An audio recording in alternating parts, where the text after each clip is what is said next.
সিজদার রাতও ভোর হয়, নেশার রাতও ভোর। হ্যাঁ, আজ রাত যে যুবক আল্লাহকে সিজদা দেয় তারও ভোর হয়, যে মদের নেশায় পড়ে থাকে তারও কি হয়ে যায়, ভোর। স্বার্থপর এই দুনিয়া যুবক, নওজওয়ান মনে রাখো, স্বার্থপর এই দুনিয়া কারো কথা মনে রাখে না, কারো জন্য থেমে থাকে না। আমি এই পরশুদিন দেখছি, গতকালকের আগের দিন সকাল 6:30 বাজে আমি আমার বাজারে, ময়নামতি সাবের বাজার, ওইখানে দেখছি একটা হাইয়েস্ট গাড়ি একটা ট্রাকের মুখোমুখি হইয়া, হাইয়েস্ট গাড়িটার ড্রাইভারটা জাগাত তারে বাইরে করছে টাইম না হেসরাইয়া, কিছুক্ষণের মধ্যে লোকটা মারা গেছে। আমি একটা জিনিস খেয়াল করছি, অনেকক্ষণ তাকাইয়া আমার সাথে ড্রাইভারের আমি বললাম, কি স্বার্থপর এই দুনিয়া, একটা গাড়ি কেউ তার জন্য থামলো না, কারো হাতে সময় নাই, সবাই হরন দিয়া সাইড করে এমনে হেমনে করে সব চলে যায়, কোনো ড্রাইভারও থামে না বন্ধু, যে একটা লোক তো মরে গেছে, আরে মরে গেছে, তুই মরে গেছ, আমার হাতে সময় নেই। এই জন্য স্বার্থপর এই দুনিয়া, বড় স্বার্থপর, হয় কারো জন্য থামে না, কারো কথা অপেক্ষা করে না, চলতে তোমার কথা কেউ মনে রাখবে না। তুমি যদি নষ্ট হয়ে যাও, তুমি যদি কবরে আযাব হয়, তোমার যদি জাহান্নামের আগুন তোমারে পুড়তে হয়, আল্লাহর কসম বন্ধু, তোমার পতন তুমি করে দিলা, নিজেরে নষ্ট তুমি করে দিলা, শেষ পর্যন্ত দেখবা কেউ তোমার কথা মনে রাখবে না। এই পৃথিবী ধোঁকা, ধোঁকা। চলো এই জন্য আল্লাহর দিকে ফিরে আসি। ইল্লা মান তাবা ওয়া আমানা ওয়া আমিলা সালিহান, আল্লাহ বলে যে গুনাহ ছেড়ে দিয়ে তওবা করলো, আমি আল্লাহকে বিশ্বাস করলো এবং পুনরায় আবার নেক আমল শুরু করে দিল, ফাউলাইকা ইয়াদখুলুনাল জান্নাহ, আমি আল্লাহ ওয়াদা দিলাম, আমি আল্লাহ তাদেরকে জান্নাতেই ঢুকায় দেব। ওয়ালা ইউজলামুনা শাইআ, কোনো জুলুম করা হবে না এক বিন্দু। অর্থাৎ পেছনের গুনার জন্য আমি লজ্জা দেব না, বরং তওবা করার কারণে, ফিরে আসার কারণে, নতুন করে আবার নামাজ সেজদা বন্দিগি পাক পবিত্র জীবন চলার কারণে এখন থেকে নিয়ে বাকি জিন্দেগির আমলের বরকতে জান্নাত দিয়ে দেব। এই জন্য প্রিয় সন্তান, প্রিয় কিশোর, নওজওয়ান, যুবক, চলো ইনশাআল্লাহ বদলাইবার সিদ্ধান্ত নেই। সবাই এই পরিমাণ শাহওয়াত, এই পরিমাণ অবৈধ কামনা বাসনা, নারী ছবি, অশ্লীলতা, বেহায়াপনাতে মাতাল হয়ে গেছে বন্ধু চারিদিকে, সমাজের চারিদিকে। হজ্জের সফরে ছিলাম, যে কয়দিন যাই খোঁজ খবর নিছি, দেশের খবর একটাই, হত্যা, খুন, ধর্ষণ, নারী নির্যাতন। আর সবচেয়ে আশ্চর্যের কথা হলো, আমি মনে হয় আমার এই ছোট্ট হায়াতে গত 30 বছরে আমি যেই কথাটা এতবার শুনি নাই, গত 2 মাসে বারবারই শুনি চারিদিকে পরকিয়া। এটা এই পরিমাণ সমাজে বেড়ে গেছে, অসভ্যতা, যে স্বামী থাকতো নারী অন্য পুরুষের প্রতি আসক্ত, স্ত্রী থাকতো ওই জানোয়ার অন্য নারীতে আসক্ত, এটা খুব বেশি পরিমাণ বেড়ে যাচ্ছে, যার কারণে আপনজনকে হত্যা করতে পর্যন্ত লজ্জিত হচ্ছে না। এর চাইতে বড় আশ্চর্য, আশ্চর্য বাংলাদেশে এর চাইতে বড়, এর চাইতে দুর্ধর্ষ হত্যার ঘটনাও 2 দিনে কি হয়ে যায় খবর বোঝা যায়, কিন্তু এখানে কেন বোঝা যাচ্ছে না? বোঝা যাচ্ছে এটা স্পষ্ট, আপনজনের এটা ধামাচাপা দেওয়ার জন্য সব রকমের প্রসেসিং করা হচ্ছে, সব প্রসেসিং করা হচ্ছে।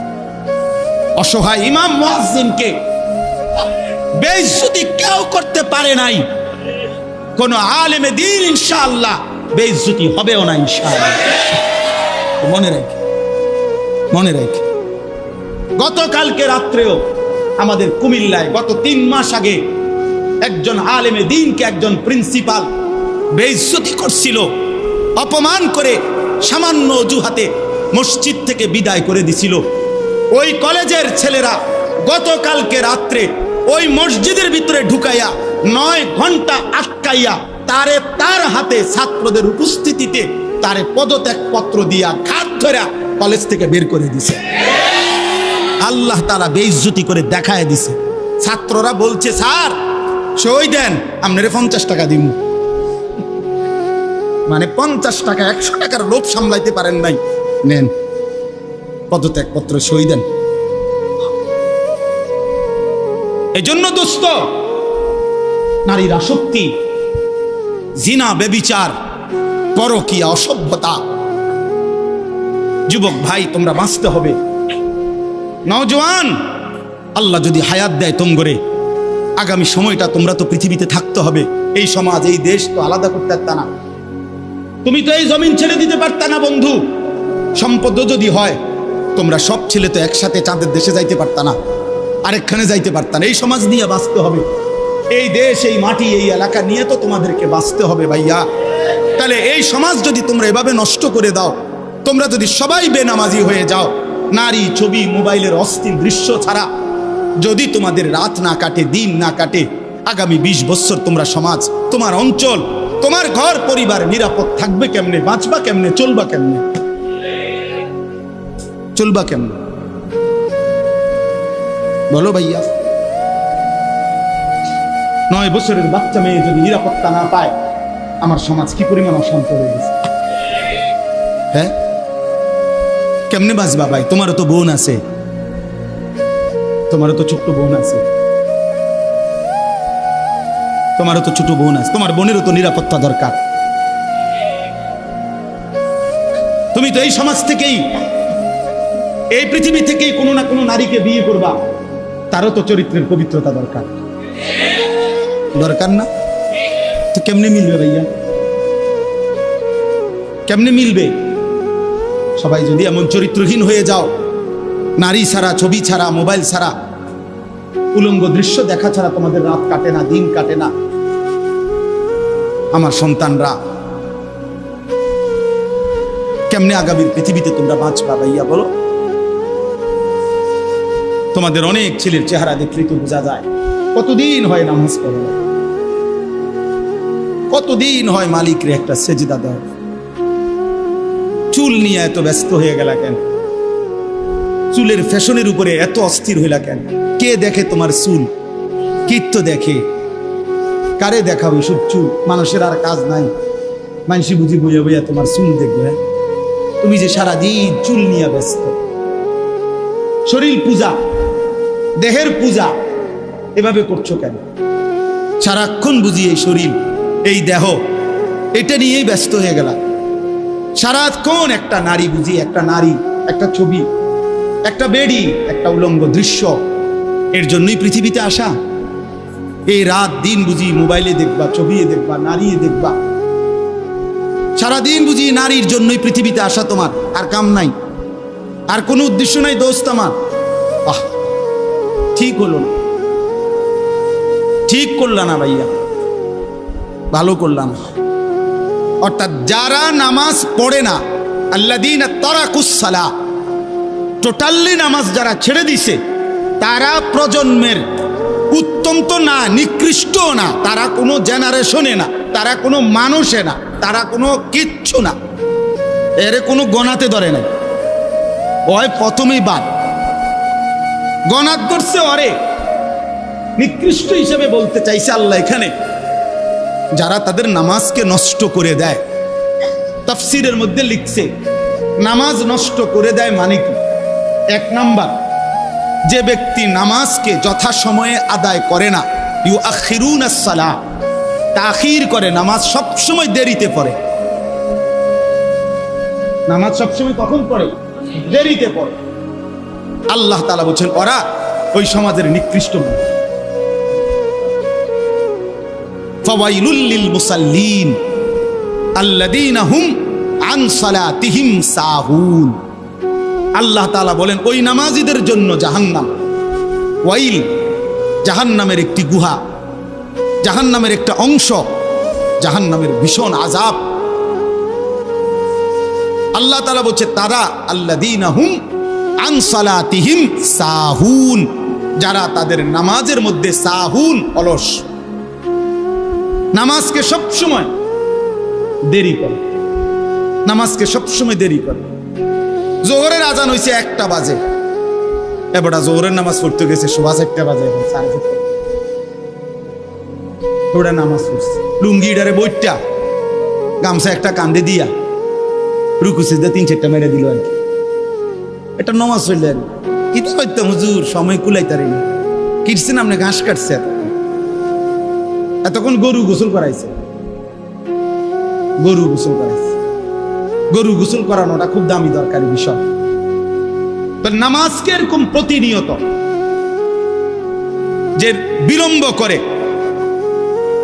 বিলম্ব করে আল্লাহ তাআলার কোরআনের ভাষায় তারা নিকৃষ্ট মানুষ, নিকৃষ্ট মানুষ। আদাউস সালার অন্তর্ভুক্ত, আদাউস সালার অন্তর্ভুক্ত নামাজকে বিলম্ব। আচ্ছা, হাদিসের মধ্যে আছে, কোরআনেও আছে, যে ব্যক্তি নামাজে অবহেলা করে, আল্লাহর কসম, আল্লাহও বলছে, নবীজিও বলছে, সে মুনাফিক। ইন্নাল মুনাফিকিনা ইউখাদিউনা আল্লাহ ওয়া হুয়া খাদিউহুম ওয়া ইযা কামু ইলাস সালাতি কামু কুসালা। কোরআন শরীফে আল্লাহ মুনাফিকের এক নম্বর পরিচয় বলছে, মুনাফিক সে যে নামাজ পড়ে অলসভাবে। নামাজ পড়ে কিভাবে? তাহলে নামাজ যে পড়ে না তার ব্যাপারে বলেন, কথা বলেন না কেন? তারে মুনাফিকও বলে নাই। তুই কোনো মানুষে না বেটা, তুই কোনো কাতারে নাই, তোর কোনো আলোচনাই নাই। আলোচনা ওই ব্যক্তিরে যে নামাজ পড়ে অলসভাবে, খামখেয়ালি করে। দাঁড়াইবার কথা দুই পায়ে, দাঁড়াইছে এক পায়ে, বুঝেন? অলস নামাজের। রাসূলুল্লাহ সাল্লাল্লাহু আলাইহি সাল্লাম বলছেন, তিলকা সালাতুল মুনাফিক, ওই নামাজ মুনাফিকের নামাজ। ইয়ারকুবু হাত্তা তাগরুবা শামস, আসরের নামাজ না পড়ে যে অপেক্ষা করতেছে, অন্য কাজে ব্যস্তছে, এরই মধ্যে সূর্য ডুবে যাচ্ছে, সূর্য ডুবার কাছাকাছি। হাত্তা কানাত বাইনা কারনাই শাইতান, সূর্য ডুবার সময়ে শয়তান তার দুই শিং সূর্যের পাশে বাড়াইয়া দেয়। আল্লাহ নবী সাল্লাল্লাহু আলাইহি সাল্লাম বলেন, কামা ফানাক্কারা আরবাআন, সূর্য ডুবে যায়, এই সময় ওই আসরের নামাজের জন্য দাঁড়াইয়া 4 রাকাতে যেন 4টা ঠুক্কর মারছে।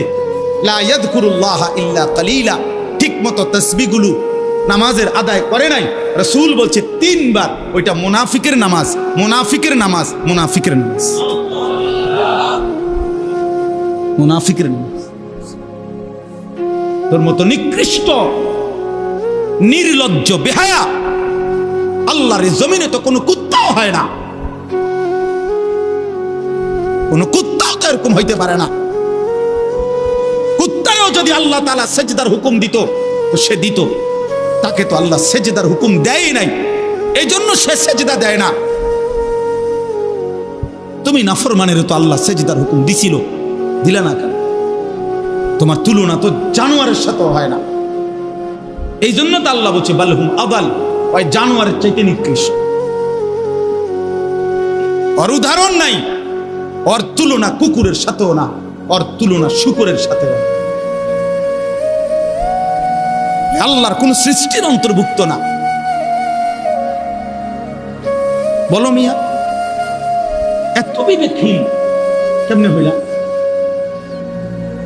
আফা হাসিবতুম আন্নামা খালাকনাকুম আবাসান, কি ভেবেছো বান্দা আমি তোমাকে অনর্থক বানিয়েছি? তোমাকে আমি একদিন, আমি আল্লাহ 1 সেকেন্ডে চাইলে পারি, কুন ফায়াকুন, আমি হও বললেই হয়ে যায়। সেই আমি 9 মাস কেন লাগাইলাম? 9 মাস লাগাইলাম।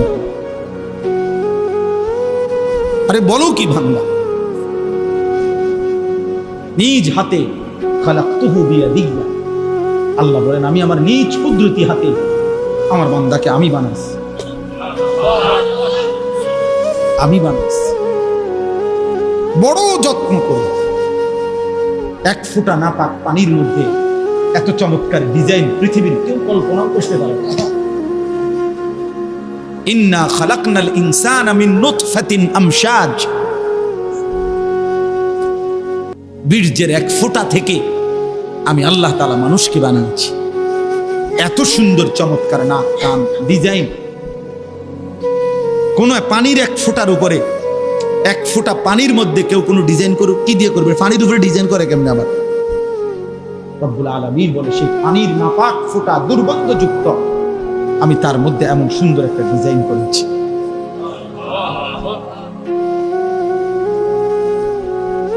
কেমনে ভুলে গেলাম? মা গাররাকা বিরাব্বিকাল কারীম, আমার মতো মেহেরবান দয়ালু মাওলা 24 ঘন্টা যে তোমাকে অজস্র অগণিত নিয়ামত দিচ্ছি, এই আসমান জমিন, এই চাঁদ সূরজ আলো বাতাস, 1 সেকেন্ড বান্দা এই বাতাস বন্ধ করে দিলে তুমি নিশ্চিহ্ন হয়ে যাবে। তুমি এই পৃথিবীতে নিঃশ্বাস ত্যাগ করে মৃত্যুবরণ করবা। একটা নিঃশ্বাসের জন্য তুমি এতটা মুখাপেক্ষী আমি আল্লাহর কাছে, সেই আমাকে একটা সিজদা দিবা না? সেই আমাকে একবারও ডাকবা না?